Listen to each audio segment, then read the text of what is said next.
Shalom, selamat pagi. Terpujilah Tuhan Allah yang maha baik, yang terus menjaga memelihara kita, sehingga dengan pertolongan Tuhan saja, pagi hari ini kita dapat berjumpa kembali dalam renungan pagi bersama, yang diambil dari buku Maranatha Tuhan Datang, yang ditulis oleh hamba Tuhan, Nyonya Ellen G. White.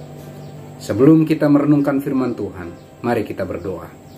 Ya Tuhan Allah Bapa kami yang bersemayam dalam tata surga, bukalah hati kami untuk mengerti lebih dalam akan firman-Mu, dan bantulah kami dengan kuat kuasa Roh Suci Tuhan untuk bisa menghidupkannya dalam kehidupan kami. Dalam nama Yesus kami berdoa. Amin.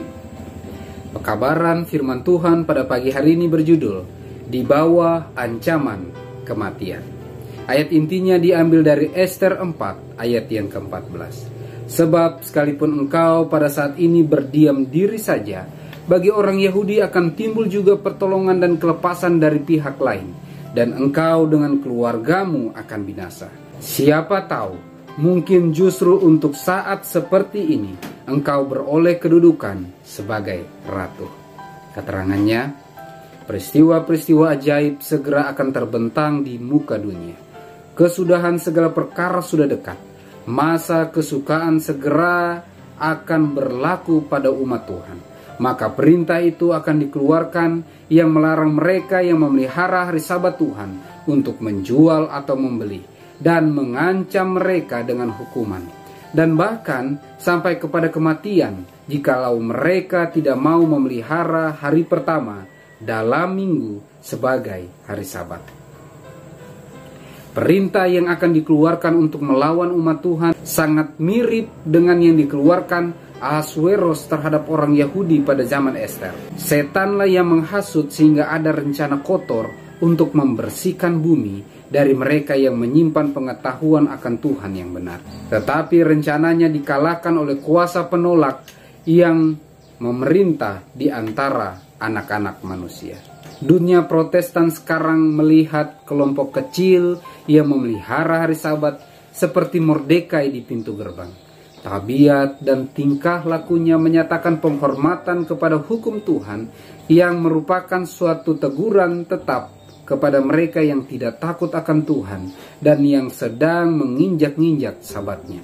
Si penyerang yang tak diundang dengan sarana yang ada seharusnya diusir sejauh-jauhnya. Otak yang sama merencanakan perlawanan terhadap orang-orang setia sepanjang zaman yang lalu masih terus berusaha untuk membersihkan bumi ini dari mereka yang takut akan Tuhan dan menurut hukumnya.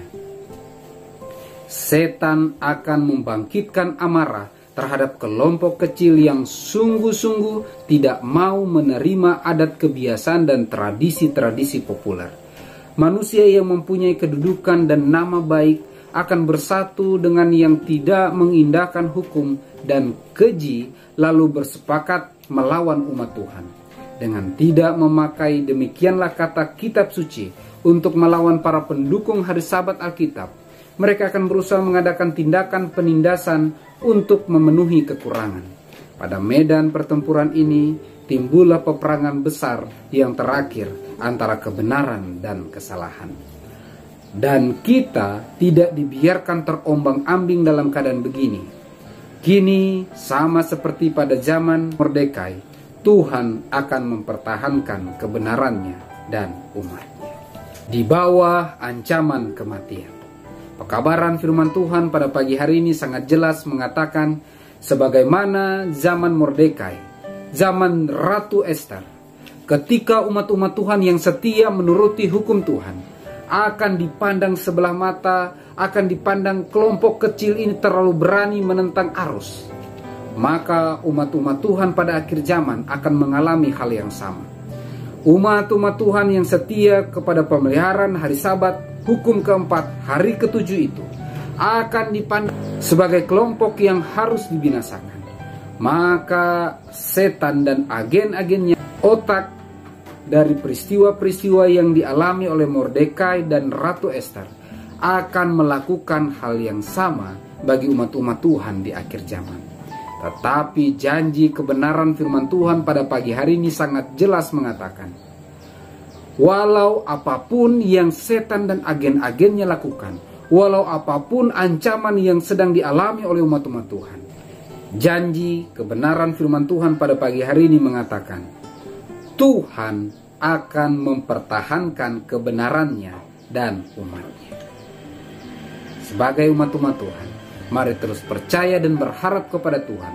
Walau apapun yang Tuhan izinkan kita alami, kita percaya, kita yakini bahwa Tuhan tahu yang terbaik. Dan Tuhan akan terus memelihara menjaga umatnya menurut apa yang Dia pandang baik. Mari kita sama-sama berdoa. Ya Tuhan Allah Bapa kami yang bersemayam dalam tata surga, terima kasih atas janji pemeliharaan Tuhan bagi kami. Bantu kami untuk terus percaya kepadamu dan terus berharap kepadamu, bergantung sepenuhnya ke dalam tangan kuasa Tuhan. Dalam segala perjuangan iman yang Kau izinkan kami alami, bantu kami, persiapkan kami untuk memiliki iman yang teguh. Bantu kami untuk tetap setia kepadamu. Persiapkan kami menerima roh hujan akhir dan kiranya meterai Allah yang hidup menjadi bagian kehidupan kami. Sehingga dalam perjuangan iman apapun yang Kau izinkan kami alami, sakit penyakit, duka cita, kelemahan iman atau perjuangan iman apapun yang kami rasakan saat ini, kami akan terus berharap, bergantung sepenuhnya kepadamu, dan terus merasakan indahnya bersekutu, berjalan bersama-sama dengan Engkau hingga Maranatha. Terpujilah namamu ya Tuhan. Dalam nama Yesus kami berdoa. Amin. Maranatha, Tuhan datang. Tuhan Yesus memberkati.